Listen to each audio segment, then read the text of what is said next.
bulan suci Ramadan kita diberikan pendidikan. Pendidikan apa? Pendidikan menahan hawa nafsu. Pendidikan tangan untuk tidak mengambil hak orang. Pendidikan lisan untuk tidak menggunjing, menggibah orang lain. Pendidikan hawa nafsu untuk tak terjerumus dalam hawa nafsu. Artinya apa? Di bulan Ramadan yang kita makan seharusnya yang halal, bukan yang haram. Tangan kita mengambil yang halal, bukan yang haram. Kembali kepada hadis Nabi. Karena kata Nabi, di akhir zaman banyak orang yang mengambil hak orang. Dan yang dia ambil dalam bentuk kezoliman.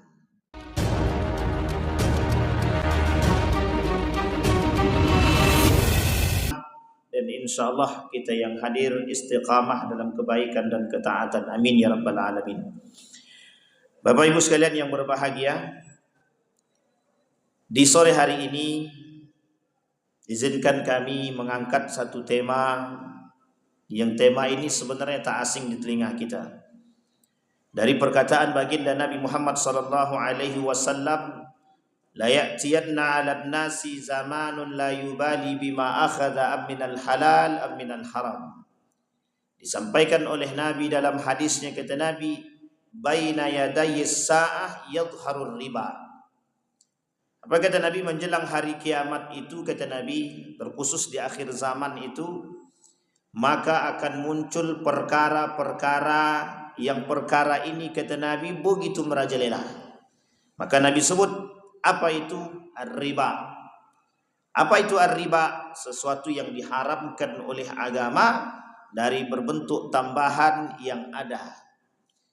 Bahasa riba ini oleh sekelompok umat muslim hari ini sudah menjadi bahasan atau pembahasan yang memang harus dibahas. Karena memang melihat kebiasaan daripada orang-orang atau orang-orang yang muslim hari ini tidak mau lagi memperhatikan persoalan riba. Sampai Nabi berkata, la ya'tiyanna 'alan nasi zamanun la yubali bima akhadha am minal halal am minal haram. Sampai Nabi berkata, mereka tidak lagi menghiraukan apa yang mereka ambil, apa yang mereka makan, apa yang mereka perbuat, apa yang mereka amalkan. Apakah yang mereka ambil, apakah mereka dapat ini dengan cara yang halal ataupun dengan cara yang haram, kata Nabi, mereka tak fikirkan. Yang penting bagi mereka kami memiliki pendapatan, yang penting bagi mereka kami memiliki, ada yang bisa kami miliki, mau dengan cara yang halal ataupun dengan cara yang haram, kata Nabi, mereka tidak lagi perhatian terhadap hal demikian. Ulama mengatakan orang yang tidak memperhatikan kehalalan dan keharaman dari apa yang dia ambil, dari apa yang dia makan, kata para ulama, ini ciri manusia-manusia munafik dan yang tidak beriman. Sekalipun mereka mengaku sebagai seorang muslim, karena identitas seorang muslim atau keidentikan seorang muslim itu adalah memperhatikan persoalan halal dan haram. Ditambah lagi kata Allah di dalam Al-Quran, ya ayyuhalladzina amanu la ta'kulur riba adha'afan mudha'afa. Jangan kalian makan riba, kata Nabi. Dan riba yang kalian makan itu yang terus bertambah itu akan menjadi sesuatu yang ketika masuk dalam perut kalian menjadi fi butunihim nara. Orang yang memakan riba ini, kata Allah, di dalam perutnya itu ada api neraka. Nah, Bapak Ibu sekalian yang berbahagia, ada tradisi menjelang lebaran. Yang tradisi menjelang lebaran ini terindikasi dengan tradisi transaksi-transaksi ribawi. Sebutlah di dalam hadis baginda Nabi Muhammad SAW, kata Nabi, ada komoditi-komoditi riba. Disebutkan az-zahabu bil-zahabi wal-fiddatu bil-fiddati, asy-syairu bis-syair. Kemudian kata Nabi, singkat cerita, ada komoditi ribawi setidaknya 6 komoditi ribawi dalam hadis Nabi. 1 emas, yang kedua perak, emas, perak, yang ketiga gandum, yang keempat syair, syair ini sebangsa dengan gandum, yang kelima kurma, yang keenam disebut dengan garam. 6 komoditi ribawi ini itu harus menjadi pusat perhatian umat muslim. Karena saking banyaknya transaksi-transaksi ribawi untuk mendapatkan keuntungan, maka salah satu di antara tradisi itu yang pernah terjadi mendekat lebaran itu yang disebut dengan tukar menukar uang. Nah, ini kita luruskan yang bengkok. Jangan yang salah kita ikuti. Yang harus kita ikuti yang benar. Tradisi tukar menukar uang bisa terindikasi riba. Kapan? Kita bahas dulu satu-satu. Sekarang kita bahas dulu poin pertama. Apa hukumnya atau tukar menukar uang menjelang lebaran dengan niat sedekah? Majelis Ulama Indonesia menyatakan hukum tukar menukar uang menjelang lebaran dengan niat sedekah, maka hukumnya mubah, boleh. Bahkan kata para ulama bisa sampai pada sesuatu yang disunnahkan. Ingat, ini baru pada hukum tukar menukar dengan niat sedekahnya, belum masuk inti poinnya. Pertanyaannya sekarang, bagaimana model transaksi tukar menukarnya? Kita bahas. Yang pertama, Islam membenarkan transaksi tukar menukar kata para ulama jika mereka menukar uang dengan uang tanpa ada pengurangan sedikit pun. Maka hukum transaksi seperti ini kata para ulama dari sekian banyak mazhab dibenarkan. Kembali kepada poin tadi. Tukar menukar uang dengan uang tidak boleh berkurang sedikit pun nilainya. Kalau sama 1 juta dengan 1 juta maka dibenarkan di dalam Islam. Sah. Transaksinya sah. Tapi uang ini kan tak masuk dalam komoditi yang disampaikan oleh Nabi. Dikiaskan oleh para ulama pada dinar dan dirham. Loh, kok bisa begitu Pak Ustaz? Ya, karena ketika itu dinar dan dirham menjadi alat transaksi pada masa baginda Nabi Muhammad SAW. Sekarang dinar dan dirham itu pada sebagian tempat dijadikan transaksi, alat tukar menukar, dan sekarang juga ada dijadikan alat perhiasan. Berarti Ustaz, kalau seandainya dikaitkan dengan dinar dan dirham sebagai mata uang, maka kiasannya ke situ. Iya. Maka emas dengan emas harus sama. Misalkan emasnya 3 gram ditukar dengan emas 3 gram. Tapi Pak Ustaz, karatnya berbeda. Yang satu 24 karat, yang satu 22 karat. Tak masalah. Yang penting gramnya sama. Yang dibenarkan di dalam Islam itu timbangannya sama. Mau 3 gram, mau 2 gram, yang penting sama, boleh. Tapi berarti kalau karatnya Pak Ustaz, tidak persoalan. Kalau berlebih Pak Ustaz bagaimana? Lebihnya cuma 1 gram. Mungkin tak sampai 1 gram. Atau sedikit tambahannya. Kata para ulama, sepakat ulama mengatakan haram. Lah, kalau begitu Ustaz, transaksi tukar menukar uang ini, kalau ditukarkan 1 juta, ditukarkan dengan uang pecahan yang kecil, kemudian dapatlah kita uang senilai 985.000 atau 990.000, hilang 10.000. Maka hukumnya haram. Transaksi ini dikatakan oleh para ulama hukumnya haram. Pertanyaannya adalah, sering tak Bapak Ibu temukan transaksi seperti ini menjelang Ramadan? Sering apa tak sering? Kalau ini sering kita jumpakan dan kita yang masuk dalam bagian itu dulu nggak tahu, sekarang sudah tahu, maka dari sekarang tinggalkan. Sampaikan kepada mereka persoalan yang benar. Lah terus sekarang bagaimana cara tukar menukar yang benar? Datang ke bank. Yang pertama, modelnya datang ke bank. Tukarlah di situ. 1 juta kita tukar dengan uang kecilnya, 1 juta kita dapat. Ada model yang lain Pak Ustaz? Ada. Boleh Bapak Ibu mencari orang, minta tolong sama orang kalau tidak mau ngantri di bank. Fulan bin Fulan, tolong saya pergilah Fulan ke bank, tolong tukarkan uang. Saya ada uang 2 juta, minta tolong ditukarkan uang kecil. Niat saya untuk berbagi kelak di bulan ketika lebaran. Pergilah si Fulan ibn Fulan ini. Tidak ada akad di awal, cuma tolong menolong. Disampaikan, selesai pulang, si Fulan ibn Fulan pulang bawa uang kecil tadi. Ini tuan, ini pak, sudah saya tukarkan. Kemudian bapak ibu memberi dia fee atas jasa bantuan yang dia lakukan. Maka ini dibenarkan di dalam Islam, tidak dipersoalkan. Kata para ulama, cara seperti ini lebih baik daripada menukar uang tapi kemudian uang itu tidak sama nilainya daripada yang kita tukarkan. Tapi Pak Ustaz, ada sebagian ulama yang bilang kalau dipandang itu komoditi haram, tapi kalau dipandang jasa atau pakai akad ijarah tak jadi haram Pak Ustaz, karena ada unsur jasanya di situ. Pertanyaannya adalah, kapan Anda bangun akad jasa di situ? Tidak ada. Sehingga kata para ulama, berhati-hatilah dari transaksi-transaksi ribawi yang tidak jelas seperti ini. Maka Bapak Ibu sekalian yang berbahagia, kalau seandainya kita yakin, atau misalkan kita bilang begini, Dek, berapa jumlah uangmu? Dalam satu plastik ini 985.000 Pak Ustaz. Saya beli 1 juta. Bagaimana hukum membeli uang? Bolehkah hukum membeli uang? Tak boleh dalam Islam. Maka jual beli uang tak dibenarkan.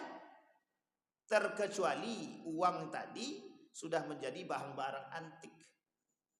Loh, bagaimana dengan kalau seandainya dengan uang dolar dan rupiah? Namanya syaraf. Kalau transaksinya tukar menukar uang dari dolar ke rupiah, mesti ada perbedaan. Mesti juga terjadi perselisihan. Sehingga kata para ulama tidak dipersoalkan, tidak masalah. Kenapa kok tidak masalah? Karena berbeda mata uang.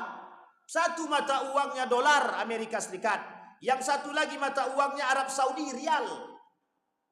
Kan berbeda, nilainya saja sudah berbeda. 1 dolar 15.000 rupiah Indonesia. 1 rial 4.000 Indonesia. 1 ringgit 4.000 Indonesia. Sudah terjadi perbedaan. Nilai sudah berbeda-beda. Maka kata para ulama, dalam transaksi seperti ini dibenarkan, tidak ada masalah. Terus yang diharamkan yang bagaimana? Dalam transaksi seperti ini, dalam mata uang ini, ada yang diharamkan. Yang berniat untuk melakukan spekulasi terhadap turun naiknya mata uang. Kurs dolar tadi, kita ambil contoh. Sekarang rial sedang turun. Karena bertujuan untuk mendapatkan keuntungan, dibelilah rial tadi, yang tadinya lagi turun-turunnya rial, dibelinya banyak-banyak. Kemudian dijualkannya lah kepada orang dengan harga yang tinggi. Dia tujuannya sudah jelas. Memperjualbelikan mata uang dengan keuntungan, memang tujuannya spekulasi. Ini masalah ini. Yang seperti ini yang tidak dibenarkan di dalam Islam. Ada sengaja orang, nanti aku beli pokoknya. Berapa turunnya? Banyak, kita beli. Nanti baru kemudian kita kasih atau kita jual ke orang. Ya Bapak Ibu sekalian yang berbahagia, transaksi seperti ini tidak dibenarkan di dalam Islam. Ada unsur ribawinya. Nah, unsur-unsur riba seperti ini Bapak Ibu sekalian yang berbahagia, sedikit dan banyak itu sama. Orang yang bermain riba dengan seperti ini, kata Allah, fa'zanu biharbim minallah, bersiaplah untuk aku perangi. Lu siapa Pak Ustaz yang diperangi? Mereka yang melakukan riba atau kami yang membeli? Atau kami yang menukar? Kalau kita sudah tahu, kemudian kita beli, kita tukar di situ, kita pun ikut berdosa. Kita pun ikut berdosa kalau kita sudah tahu. Tapi kalau kita tak tahu, hukumnya kita tidak tahu, kemudian kita beli, mereka yang melakukan yang berdosa. Tapi Bapak Ibu sekarang sudah tahu. Jadi kalau sekarang sudah tahu, tidak ada alasan untuk tidak meninggalkan perkara transaksi-transaksi ribawi seperti ini. Nah, Bapak Ibu sekalian yang berbahagia, terus bagaimana Pak Ustadz? Apakah kalau kami melakukan transaksi yang tadi, kami datang ke bank, tapi kemudian kami lakukan dan kemudian kami berikan kepada orang dalam bentuk sedekah, itu baru yang dibenarkan di dalam Islam. Sehingga perlu kita meluruskan sesuatu yang sudah pernah bengkok dan lama bengkoknya, kita luruskan sekarang. Itu yang pertama, transaksi ribawi yang sering terjadi. Yang kedua, ada transaksi jual beli yang mengandung unsur ribawi di dalam komoditi tersebut. Kita ambil contoh. Bapak Ibu barter dengan barang dengan barang. Kita ambillah itu contohkan beras dengan beras. Bapak Ibu sekalian yang berbahagia, perhatikan baik-baik. Beras dengan beras harus sama timbangannya sekalipun berbeda kualitasnya. Misal beras ini beras Bareh Solo 1 kilo 18.000. Bapak Ibu mau tukar dengan beras tetangga punya berasnya SPHP 1 kilo 13.000. Sekarang pertanyaannya adalah, kira-kira kalau 1 kilo dengan 1 kilo yang kualitasnya berbeda tapi timbangan sama, kira-kira dibenarkan tidak di dalam Islam? Dibenarkan tidak? Itu kan curang Pak Ustadz. Beras aku beras mahal, beras dia beras murah. Begitu tidak kira-kira? Bapak Ibu sekalian yang berbahagia, tidak ada perbedaan dalam kualitas. Mau bagus dia, mau tak bagus dia, terserah. Tapi beras tak ada Pak Ustadz, dulu adanya cuma gandum atau syair yang sebangsa dengan gandum. Itu artinya bahan pokok, makanan pokok. Jadi dikiaskan oleh para ulama ke makanan pokok. Baik dia gandum, baik dia beras, itu sama. Berarti Pak Ustadz sekalipun berasnya itu SPHP dibarter dengan berasnya Bareh Solo, sama-sama begitu, timbangannya harus sama. Iya, harus sama. Kalau lebih 1 biji Pak Ustadz bagaimana? Lebihnya cuma 1 biji, cuman riba, haram. Jangan yang dimakan satu nih, jangan dimakan satu nih. Tapi kan itu 1 biji doang Ustaz. Jadi dalam Islam Bapak Ibu, Allah tidak ada toleransi terhadap sedikit pun urusan. Meskipun cuma 1 biji nasi, 1 biji saja, beras itu masuk dalam perut kita berubah menjadi sesuatu yang menyakitkan. Nar, kata Allah, neraka dalam perut dia. Jadi Bapak Ibu sekalian yang berbahagia, di bulan suci Ramadan kita diberikan pendidikan. Pendidikan apa? Pendidikan menahan hawa nafsu. Pendidikan tangan untuk tidak mengambil hak orang. Pendidikan lisan untuk tidak menggunjing, menggibah orang lain. Pendidikan hawa nafsu untuk tak terjerumus dalam hawa nafsu. Artinya apa? Di bulan Ramadan yang kita makan seharusnya yang halal, bukan yang haram. Tangan kita mengambil yang halal, bukan yang haram. Kembali kepada hadis Nabi, karena kata Nabi, di akhir zaman banyak orang yang mengambil hak orang, dan yang dia ambil dalam bentuk kezoliman. Bahkan Nabi berkata dalam riwayat yang lain, kata Nabi, 3 golongan yang tidak diajak berbicara oleh Allah, yang tidak dilihat oleh Allah, yang tidak disucikan oleh Allah, bagi mereka azab yang sangat pedih dan Allah melaknat mereka, dan bagi mereka neraka. Salah satu di antaranya adalah orang yang mengambil hak orang lain dengan cara yang zalim. Mudah-mudahan bermanfaat bagi kita semua. Mudah-mudahan bisa menjadi pertimbangan bagi kita untuk tetap bisa menjadi seorang muslim yang baik. Mudah-mudahan di bulan Ramadan kita bisa menjaga tangan kita, mata kita, mulut kita dari perkara yang haram. Kata Allah di dalam Al-Quran, la tuharrimu ma ahallallahu lak. Jangan kalian haramkan sesuatu yang sudah dihalalkan, atau sebaliknya, jangan menghalalkan sesuatu yang diharamkan. Innal halala bayyinun wal haramu bayyinun. Halal itu jelas, haram itu jelas. Di tengah-tengahnya syubhat. Kata para ulama, syubhat itu akan mengantarkan kepada yang haram. Faman waqa'a fi syubhat, kata Nabi, waqa'a fil haram. Yang terjerumus dalam syubhat, maka dia terjerumus dalam perkara yang haram. Mudah-mudahan bermanfaat. Fa'tabiru ya ulil absar la'annakum tuflihun. Assalamualaikum warahmatullahi wabarakatuh.